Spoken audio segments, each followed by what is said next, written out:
In this video, I'm going to show you how to produce gorgeous collection views just like those in the App Store, all using awesome new features first introduced in iOS 13. We've got lots to get through, so let's get straight to it. Now you might wonder, why do a whole talk about collection views?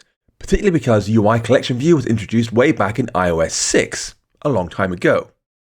In fact, I was in the audience at WWDC 2012, and to give you an idea of how old they are, this is the screenshot they used to demonstrate it. Look at that beautiful wood grain effect and the gloss on that iPad. Apple showed us screenshots like this one, so you could create amazing layouts, which in retrospect we can all agree we've never seen in a real app ever. Then you'd go home and try collection views yourself, and inevitably make something like this. You look at this big black gap in the middle, and you'd wonder how the heck you get rid of it. So you'd Google, how can you center a UI collection view? Then you Google some more. Why is it so freaking hard to center a UI collection view? And it turns out to be non-trivial. So after various amounts of maths and/or copying and pasting code from my site or Stack Overflow, you end up with something like this. Something less bad. Still not great though. At the same time, Apple's creating beautiful collection views like this one. When I press play on this, you'll see it goes from days to months while moving the collection view, and it's absolutely gorgeous. Watch this back. Boom. Look at the way it even retains inertia. It's worth watching more than once just to see how beautiful this thing is. Look at that. Gorgeous. Or like this. This is the App Store. On the left there, we have big hero images neatly centered. Then on the right, we have these scrolling groups of 3. And below that, also a table and more layouts. So it's easy to feel like we mere mortals are living in a different world and will never make something quite as nice as Apple. Then came WWDC 19. Yes, I know SwiftUI totally stole the show, and SwiftUI is absolutely awesome, trust me, I love it. But SwiftUI does not support collection views. So, along with many other things, we also got what I like to call UICollectionView 2.0, the collection view you always dreamed of. Now I should say, Apple aren't actually calling it that, in case you were wondering. Anyway, massive improvements to UICollectionView. So how does that fit into the plan for this talk? Well, I'm going to try and answer the question, can I use the new collection view features to recreate the App Store in about 45 minutes? Now there are some limitations here, and I want to make them clear up front. First up, we're not going to make the whole App Store, just the collection view segments. Second, I don't have Apple's actual code, and so this is me just comparing a device with my code visually to see more or less how they've sized things. And third, I'm going to save time with lots of shortcuts. You'll see magic numbers, you'll see guesswork and so forth. I've made it for the iPhone 11 Pro Max only. There's going to be a ton of code in this video. I'll explain it as I go so you can understand it, but it's all going to be on GitHub for you to pull apart and clone and fork and reuse and enhance to support other devices and much, much more. Okay, let's get into our code. I've started off with a simple example project for us to work with. It's a simple app. You can see it here on the right in the simulator. There's an Apps tab, there is a Games tab, there's Arcade tab, and this Search tab. And they're all empty. They do nothing special. In the code for this, if we go to Xcode, you'll see we have the default app delegate, and we have the default scene delegate. Nothing special there. Below that, we have Apps View Controller. We have our first piece of custom code. Not a lot, maybe 12 lines or so. In there, this thing grabs some JSON from the app bundle and decodes it into an array of App Store sections. It defines a collection view property. Then in View.Load, it creates a collection view using a UICollectionView flow layout, filling our view's bounds. It adds auto-resizing masks of flexible width and flexible height so the collection view fills the screen, then gives it a default background color and adds it to our view. The Arcade View controller and the Games View controller and the Search View controller are all completely empty. In Section, we have one of our data types, a Swift struct called Section. It has the ID of the section, the type, title, subtitle, and an array of apps inside the App Store section. As for app.swift, that's our second struct. Has an ID int, a tagline, name, subheading, image, and whether it has in-app purchase or not. Below that contains bundle decodable at Swift. This is a little helper extension they add for projects like this one. This starts off by saying there's a method called decode in bundle. It decodes any kind of decodable item from a file name in our bundle. It starts by finding the URL for that file in the bundle, otherwise it'll fatal error. It'll crash out because it couldn't find the file. It'll convert that file to a data instance. It'll then decode that to the type we asked for, and then send it back. So those fatal errors will crash your app if any of those steps fail. But of course, this is a JSON file in our app bundle. We've confirmed it's there, we've confirmed it's readable, we've confirmed it contains what we expect. That's the point of it being in our app bundle. So I'm quite happy having these fatal errors in here.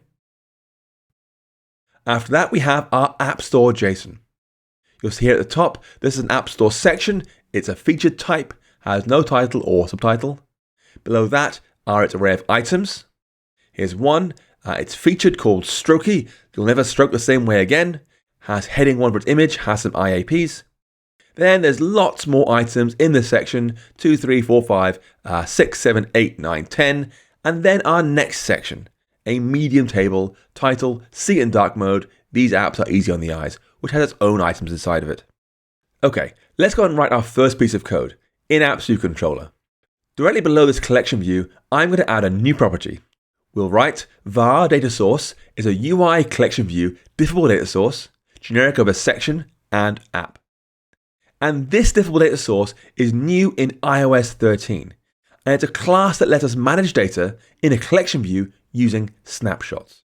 We'll get onto what snapshots are shortly, but for now what matters is this thing knows about our data. You can see it has our App Store sections as a section in the collection view, and an App Store item as an item in the collection view. So it knows about our model. It'll say, hey, here's your app, what do you want to do with it? Which is a really nice way of working, as you'll see. Okay, back in our code again. The first thing we're going to do is make a new Swift file to store a protocol. This protocol will be called a self-configuring cell, and it'll be used for all the collection view cells in our program. So we'll say there's a protocol called self-configuring cell. It has two requirements. One is a reuse identifier string, and one is a method called configure with some sort of app. And all the cells in our App Store collection view will conform to this protocol, which means we can dequeue one of them, and we can have it configure itself with an app. So that's our base protocol, self-configuring cell. We can now add another type, CocoaTouch class, a new class called featured cell, subclassing UICollectionViewCell. They'll press next and create in our project.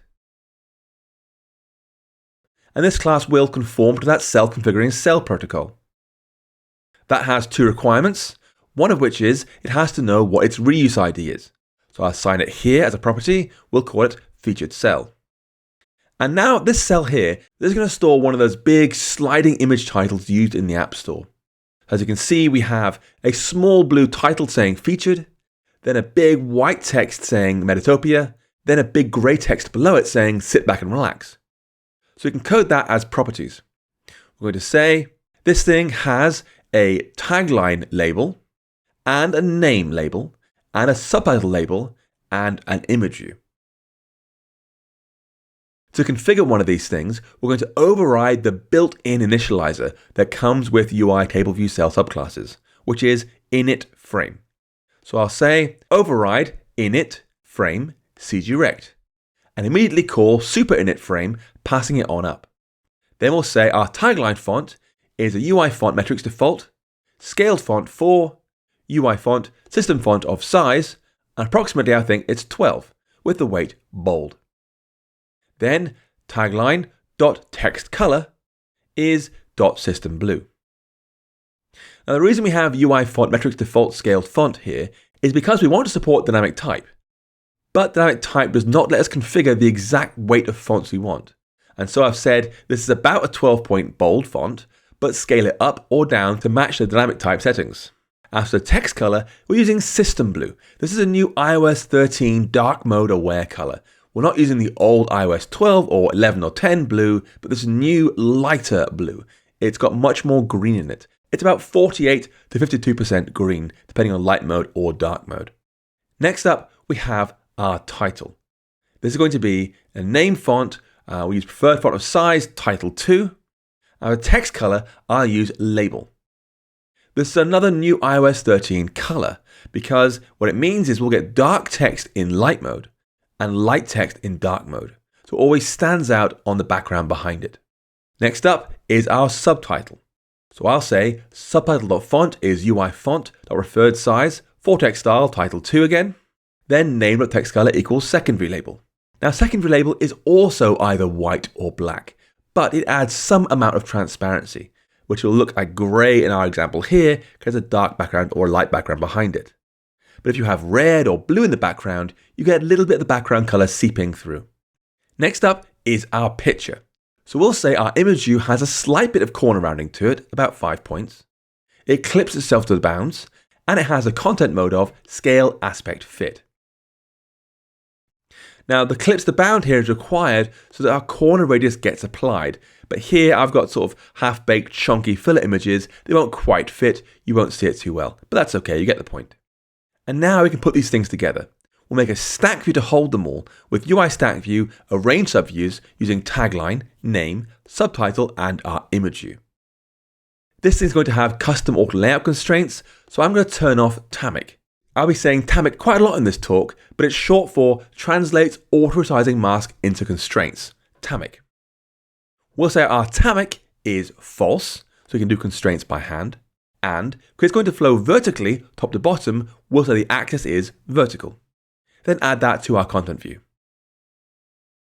Now for the auto layout constraints, this thing needs to fill the screen, the full width and height available. So we're going to add some custom constraints. We'll say ns layout constraint dot activate an array of, and we'll say that our stack view has a leading anchor with a constraint equal to our content view's leading anchor. Then I'll just copy and paste that several times. So we'll say the trailing anchor for the stack view is a trailing anchor of the content view, then top anchor, and bottom anchor, like that. And we'll add one more small tweak here. We'll say that our stack view has custom spacing of 10 points directly after the subtitle, which I think more or less visually matches the way the App Store actually looks. Okay, so that's our featured cell defined. We're now going to define the configure with app method. This will assign to the tagline our app's tagline, uppercasing it. It'll assign to the name text our app's name. Then the subtitle text to our app subheading. And for the image view, I'm going to use UI image named the app image. Yes, of course, this should come from a server somewhere, but here I've just baked them into the app project. And finally, because we have a custom initializer, we must also implement the required initializer for Coda. So I'll say required init, Coda, ns Coda, and inside there I'll just do fatal error not happening. So we're not going to support creating these things from a storyboard. Right. Okay, that finishes our featured cell. Let's go ahead and start using this thing. Back in apps viewControl.swift, we can scroll down and add a new method here. This will configure any kind of self-configuring cell, taking the type of the cell configure, and an app, and an index path, and return that thing configured. So it's generic over any kind of self-configuring cell. We can say configure a featured cell, for example. We'll pass in the app to use with this thing, and the index path so we can dequeue this thing from the collection view, and send back the fully configured cell that was requested. So inside there, we'll start by saying to our collection view, go ahead and dequeue a reusable cell of that type. And we can use the reuse ID of our cell type, because it has one for sure. And the index path, pass the index path, do a typecast. If that fails, do fatal error, unable to dequeue that cell type. And that should never fail. Once that's done, we'll go ahead and configure the cell with the app that was asked for and send it back. So again, I'm happy to have fatal error here. If we're asking to dequeue some kind of cell that doesn't exist, that's a fundamental logic error and should never happen. And so now we can use that. We'll say up here, register that cell type with our collection view for its reuse ID. So it knows how to create and reuse those featured cells. Next up, we'll make a new method down here called createDataSource. This will say, our data source is equal to a UICollectionViewDiffableDataSource generic over section and app, passing in our collection view inside it. So as you can see, it literally owns our collection view. It knows how to work with it. And this is a closure. So inside there will say, give me the collection view and the index path and the app to work with. So it literally hands us the app to work with. It'll say, okay, here's an app.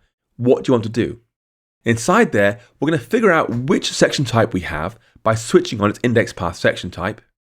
And then for any kind of thing, we'll just call our configure method with featuredCell.self and the app and the index path. Meaning, right now, no matter what, always use the featured cell for this type of cell. We'll add more to those shortly. Further down, we're going to say there's another new method called reloadData. This will make a new variable called snapshot, which is an NS-DiffableDataSource snapshot. Again, generic over section and app. This is also new in iOS 13, and it's a class that holds all the data in our collection view, visible or otherwise. So what we do is we fill this thing with all our App Store sections and all our App Store apps in those sections. Apply that in one single snapshot and give that to the data source, and it'll be shown in the table view. When we want to make changes, we make a new snapshot, add or remove things from there freely, and then apply that snapshot. Okay, let's go back to our code again. There's our snapshot. We can now say, go ahead and append all our sections to that snapshot. And then, for all sections we have, append their items to the snapshot using that section. And then finally, apply that to our data source, which in turn will show it in the collection view. And finally, we can now scroll up to ViewDidLoad and call those two methods, create data source and reload data. Boom. And with that, now we can press Command R to build and run our code and see how this thing looks. There we go. Just like the App Store. More or less. So obviously we are quite a long way from the actual App Store, and that's okay. What we've done so far is answer the question, how do we manage the data in our collection view? As you've seen, the answer was a UICollectionViewDiffableDataSource. The next question is, how do we manage how data should be shown? And right now we still have the answer, UICollectionViewFlowLayout, which gives us that lovely wood grain bookshelf effect we had earlier. In our app, that means having this sort of white grid thing. It's quite messy. And so we're going to replace UICollectionViewFlowLayout with another important iOS 13 class, UICollectionViewCompositionalLayout. And this thing gives us 4 major new types to work with: NS Collection Layout Size, NS Collection Layout Item, NS Collection Layout Group, and NS Collection Layout Section. The NS Collection Layout part, that doesn't change, so let's focus on what remains: size, item, group, and section. Size, that's actually pretty easy. That's how big something should be. The remaining 3, they are more complex. Here is Apple's App Store again. If we streamline the UI and focus on only one part of this, that part there, then remove the sort of outline of the iPhone, and imagine this part of the screen stretching off the screen as it scrolls through. That's what it looks like behind the scenes. On this layout, Hostel World, that is one NS Collection Layout item. The 3 vertical items, that's one layout group. The whole thing, that's one layout section. So we have one or more layout items going into a layout group, one or more layout groups going into a layout section, and one or more layout sections going into a compositional layout. Okay, back in our code again. Let's try and use a collection view compositional layout here.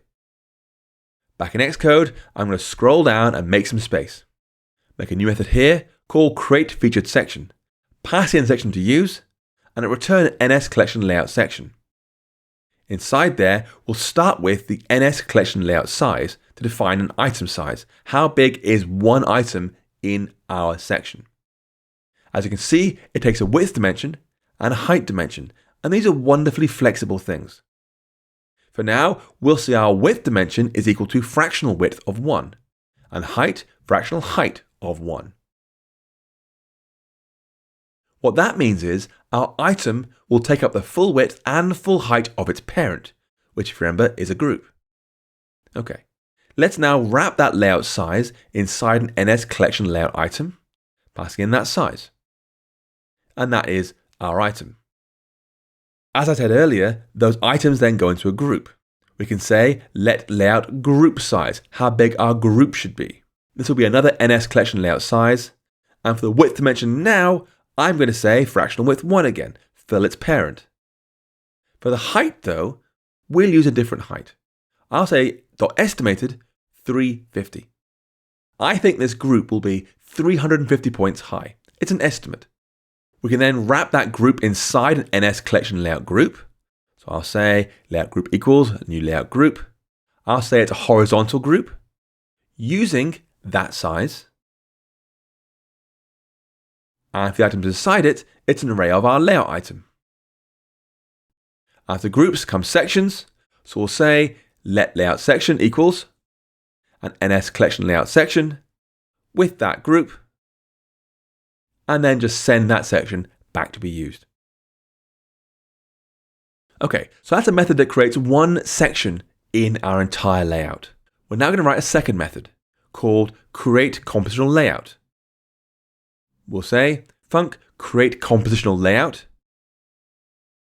This will return a UICollectionView layout. Inside there, we'll say make a new CollectionViewCompositionalLayout. This initializer actually takes a closure. It'll be passed in the section index to work with and the layout environment. And that's really useful because this closure will be called whenever the layout environment changes. So if they go between portrait and landscape, for example, this closure will get called again and we can change the way our collection view looks. Inside there, we'll figure out which section we're in, then switch the type again, and for all section types at this point, we'll just call create featured section using that section. So we always create our featured type. Before we use this thing, I'll do one small change here. I'll add a configuration for our layout and give this thing the intersection spacing of 20 and assign that to our layout configuration and then send it back. Okay, that's our section configuration done and our layout configuration done. So now you can scroll up to find View Did Load. Way up here. And here's where we create our flow layout. I'll replace that with a call to create compositional layout, our new method. And when that code runs, now we'll start to see our app coming together. Boom. There's our big designs. We can kind of scroll through to see how they look. Really nice. So as you can see, these things are scrolling vertically, which wasn't really our plan. We wanted a horizontal scrolling. If we go back to Xcode and scroll back down to create featured section, you'll see the reason it fills the screen is because our layout group size has a fractional width of 1. It'll fill the width of the whole section. We want this thing to scroll horizontally. And so I'll say that our section has orthogonal scrolling behavior. Now orthogonal means this section should scroll at right angles to our main collection view. So our main collection view scrolls vertically. This section will scroll horizontally. And you can see there are various options here: continuous, group paging, and more. Let's look at how these things work. Here is how continuous scrolling works. As I swipe, it'll move through. And they slow down and stop naturally when I release my finger. Regular UI scroll view behavior. Next we have continuous group leading boundary. Here, when I swipe and release, they will snap to make sure it will decelerate so the item stops just at the beginning of the section, like that. Every single time, exactly right. It's absolutely gorgeous. Then we have group paging. As we scroll, it will snap to one page at a time for our section. So it always stops just on that left edge like that. Then we have group paging centered. The same behavior, but now the items are stored in the middle, like that. So rather than snapping to the left, it snaps to the middle. And finally, we have paging. This will page by exactly one width of the whole collection view, which in this case will cause our views to get further and further off the screen. I shouldn't think you'll want to use this quite so much. In our code, we want the orthogonal scrolling behavior of group paging centered. That matches the App Store nicely. Now if we run the code again, we should start to see some scrolling. Boom. Like that. So scrolling through horizontally now, orthogonally to the parent scroll view. Now, one thing the App Store does very well is it shows you a little bit of the picture ahead and behind the current item, giving you a hint there's more to come and more you've gone through already. We can get the same result by changing our fractional width from 1 down to a magic number 0.93. Like I said at the beginning, I'm quite happy using these magic numbers here. I am literally just looking at the App Store on my phone and comparing it to the screen and kind of getting as close as I can in a short amount of time. If we run the code again, now you can see that little hint of things before and after as we swipe through. It looks much better. But notice how there's no spaces between our items. They butt up directly against each other. We can fix that by going back to our code again and say that our layout item here has some content insets using NS directional edge insets. For the values, I'll say as top of 0, leading of 5, bottom of 0, and trailing of 5. Push things away, leading and trailing by just 5 points. And now we run again, we get this effect. Pretty much just like the App Store. We can now just swipe through and see items on the left and right edge beautifully like that. Okay, let's look at the App Store again. There's one thing that they do which I haven't done. If I zoom up really close, you might just about be able to see it. It's this sort of grey line there. This is actually attached to those scrolling cells. So we can go back to our code and add that thing in. In Xcode, we'll go back to our featured cell, then scroll way up to our initializer, and make a new view here called separator. This is a simple UI view with a 0 frame. I'll give this thing a atomic of false, we can modify it with constraints, and then say it has a background color of quaternary label. That is the most transparent kind of label possible. That still uses white or black color for the text, but now uses lots of transparency, so it's barely visible. We can then scroll down and add that thing to our stack view before the tagline. I'll put separator here. And then we'll also add that to our NS layout constraints. I'll say that our separator has a height anchor using the constraints exactly equal to 1. And we'll add another 10 points custom spacing after that to match the App Store. And there we go. There's our scrolling separator looking nice. Even better, because we've used semantic colors and system colors, when we enable dark appearance in settings, we'll find that our app looks great in dark mode, as you can see here.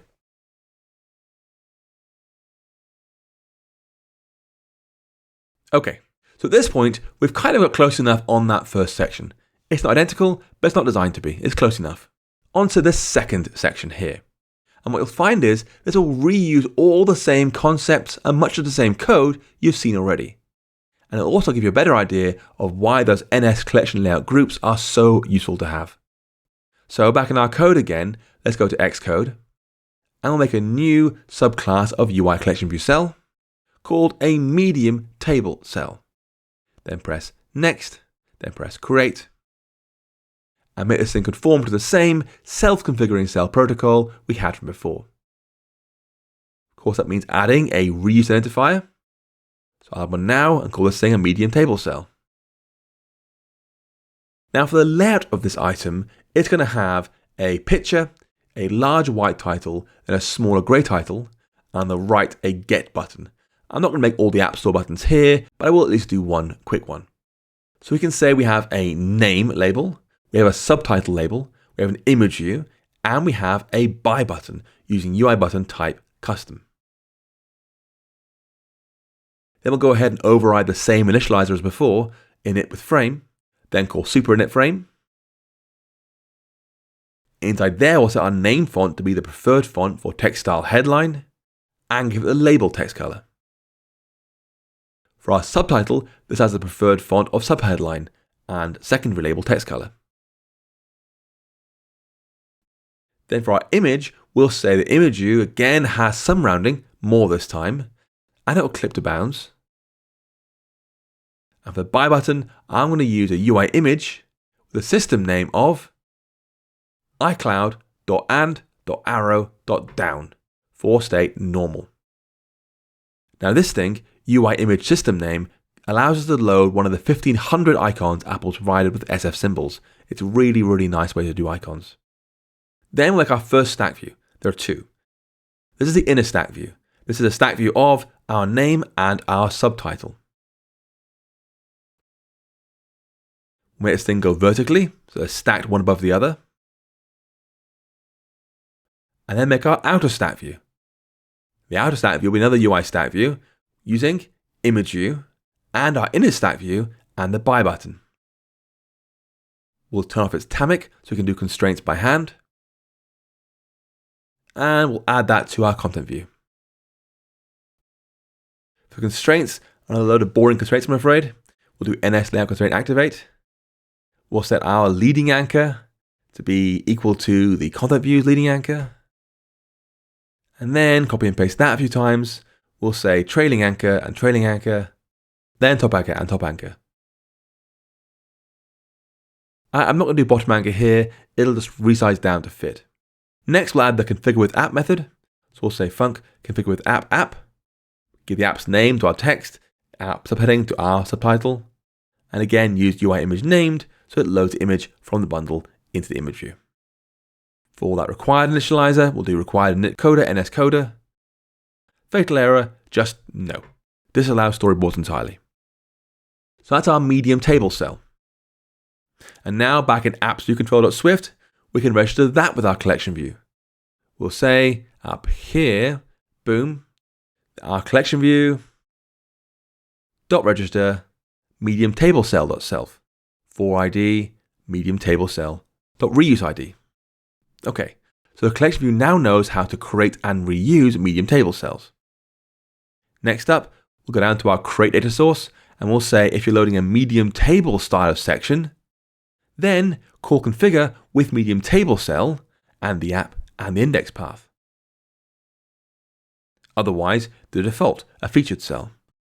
Now for the layout of this thing, we'll start by making a new method called create medium table section. Again, returns an NS collection layout section. But inside there, the layout is more complex. First up, our item size is going to be an NS collection layout size, with the width dimension being a fractional width of 1. But for the height dimension, we want to have 3 of these things vertically in our group. So I'll say the height dimension should be a fractional height of 0.33, 1/3 of the parent.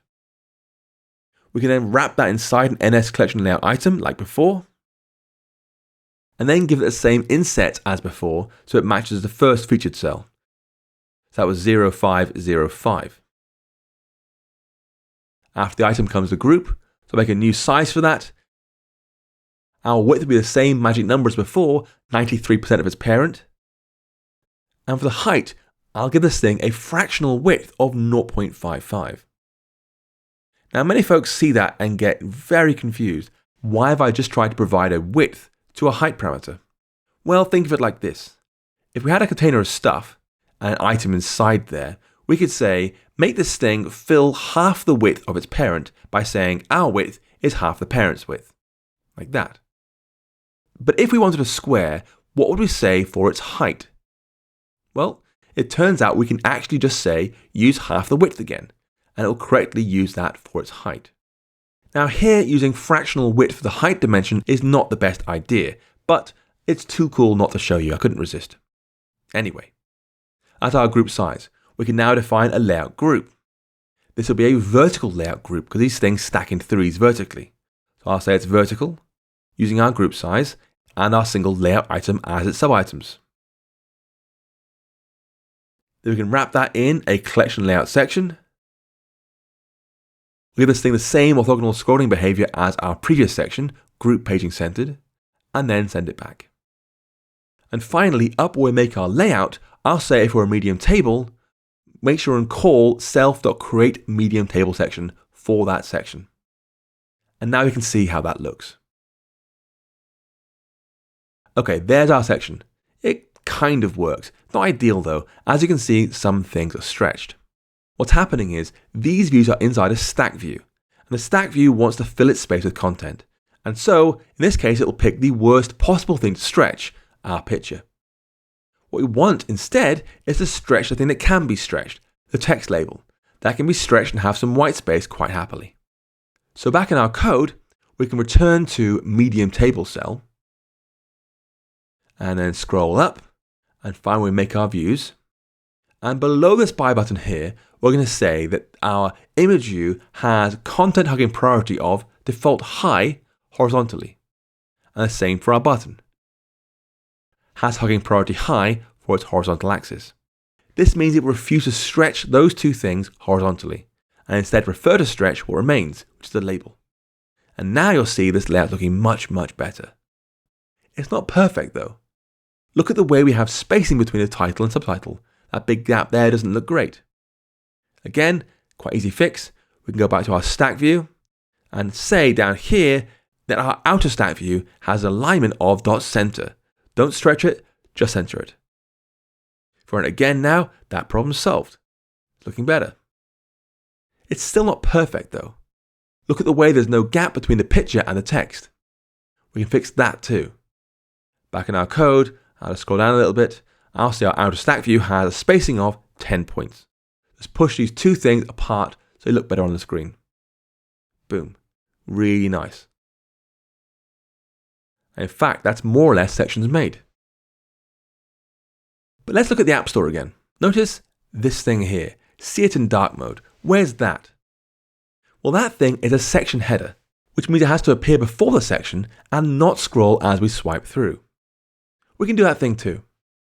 Back in our code, I'll make a new class. This is going to subclass UICollectionReusableView. I'll call this thing a section header.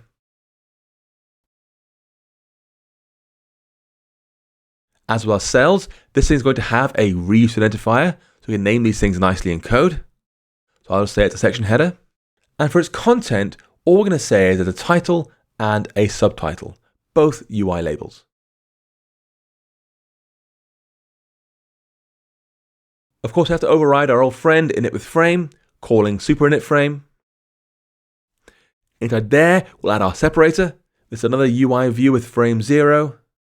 We'll turn off Tamic for separator and give it the same quaternary label we had with the other separator. And in fact, that whole code is identical to the featured cell. Next up, our title text color is going to be .label, and our font is going to be a scaled font for UI font, system font of size 22 with the weight bold. Then for the subtitle text color, that'll be the secondary label.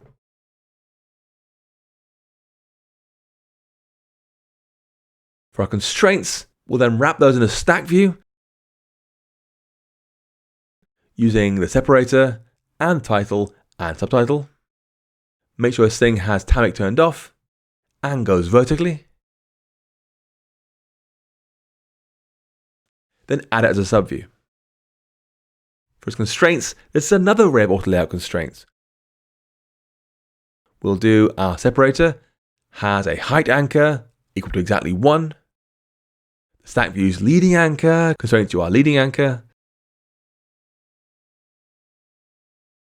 And then trailing anchor,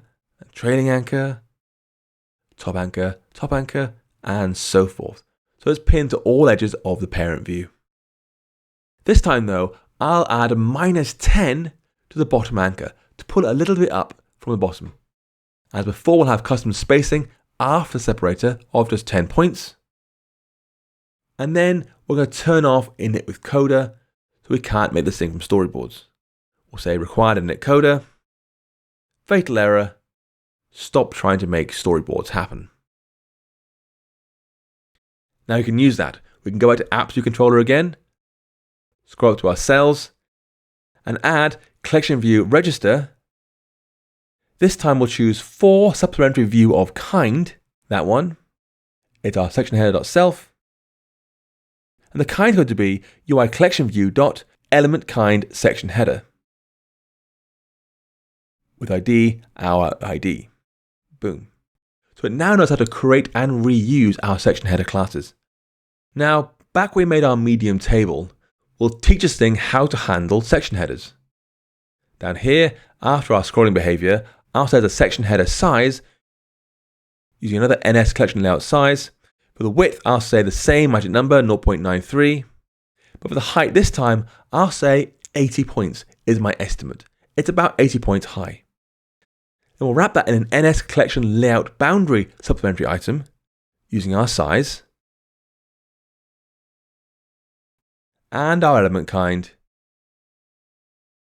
but for the alignment, I'll say .top. And now we can attach that to our layout section by using the array of our layout section header. And now, way back up where we made our data source, up here, there we go, this thing here, we make our data source here. We need to add to this a supplementary view provider, which will be given a collection view, a kind, and an index path, and it's our job to turn that into a section header. So first step's easy enough. We can go ahead and dequeue our section header from the collection view of the kind it was asked for with our reuse ID for the index path and typecast section header. If that fails, just return nil. Now return nil in this context actually also crashes your code. You should never return nil from this closure. But that's okay. There should always be a section header. Now to get the section itself, rather than read the index path, I'm going to use a slightly different approach so you can see how we can get out sections from our snapshot directly. So below that, I'll say guard let first app equals self.dataSource.item identifier for that index path, else return nil. So find the item ID, in this case an actual app instance, that matches the index path that was chosen. What is the first app in the section? If that fails, return nil, crash the app, should never happen. Then we'll use that to read our section. We can say self.dataSource.snapshot.section identifier containing that item. So we can say, here's my app item, which section owns that? We can go the other way now. If that fails, we'll return nil. Next we'll say, has this thing got a title or not? If section title is empty, return nil. Again, should never happen, but it's worth having it in there for testing purposes. Now we can say our section header's title is our section's title, and our subtitle is our section's subtitle. Then send that header back to be used by the collection view. And now if we run the code again, this thing should be coming together. Boom. There's our title, and you'll see it does not scroll. It stays fixed as the things below it scroll. Perfect. Okay, so that gives us the second section all done now. This third section I hope should be really easy for you. You can almost be writing the code for yourself. It's the same thing again. Back in our code, we'll return to Xcode again and make another new class. It will subclass UICollectionViewCell again, called a small table cell. Like the others, this will conform to the same self-configuring cell protocol, which means it has to have a reuse ID. I'll use small table cell. For its properties, I'm going to add a name label and an image view. And then override the same initializer as before, initFrame, calling superinitFrame. For the name font, we'll use UIFont preferred font for text style, title 2, and text color as label. For the image view, I'll say it has corner radius of 5 and clips to its bounds. Then we'll wrap those in a stack view again. We'll set another UI stack view with the image view and the name. We'll turn off Tamic for the stack view and add it to our content view. For its auto layout constraints, I'll activate another array. This time it's going to be stack views leading anchor is equal to our content views leading anchor. Then copy and paste that. So we can say top anchor and bottom anchor. Okay, there are our constraints. Next, we have to have the configure with app method. So we'll say that our name text is our app's name, and our image is another UI image named of the app's image. Again, loading from the bundle. Again, it's fine for testing purposes. And finally, our friend init coder. I'll do another fatal error saying, how many times do I have to tell you this isn't supported? We can now go back to our app view controller again, scroll up to view did load, and find our collection view, and register that cell type. Register small table cell for its reuse ID. And we go down to our data source and add that as a case for our data source. If it's a small table, configure that kind of cell. with the app and the index path. And we scroll right to the bottom, we'll add a final method here called create small table section. This will return another NS collection layout section. And for the size, I'll say this thing has a width dimension of fractional width of 1, but for the height, I'll say it's 0.2. And that's because we have 5 of these things going vertically. That item size goes into an NS collection layout item with the item size. That then goes into a using a fractional width of our magic number, 93%, and a height dimension of estimated 200 points. It's about that high. That can then go into a vertical layout group with that size and our single item inside it. After the group comes a section, so make a new layout section using NS collection layout section and our group layout group. But this thing needs to have headers, just like the medium table section. So rather than just have more code in here, what I'm going to do is scroll up and find the code from the previous method, sort of select it all like that, and then cut it to my pasteboard.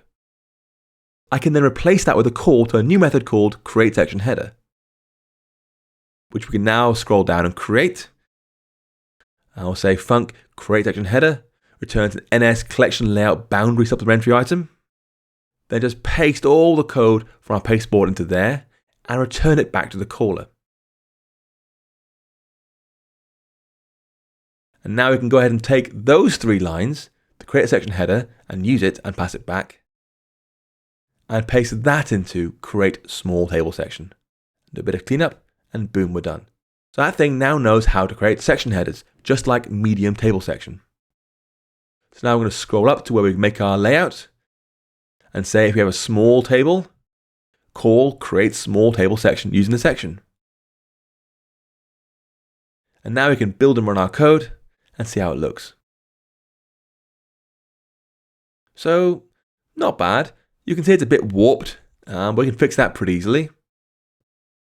Back in our code for our small table cell, we'll find where our stack view is made and say that this stack view has to have the alignment of .center and a spacing of 20 points. And now, we're kind of getting there, hopefully.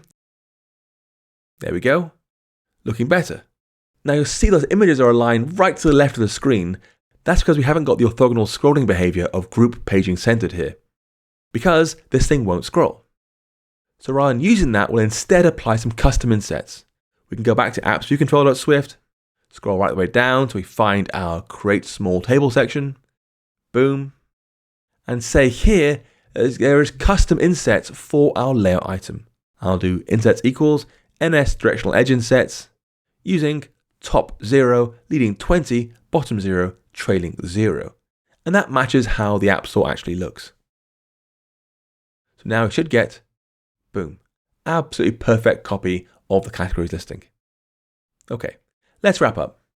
Given how fast this video was, we've come pretty close. The goal wasn't to be exactly the same, the goal was to get close enough in a short period of time. But even though we've done a lot of work, what you're seeing is only the very, very tip of a much bigger iceberg.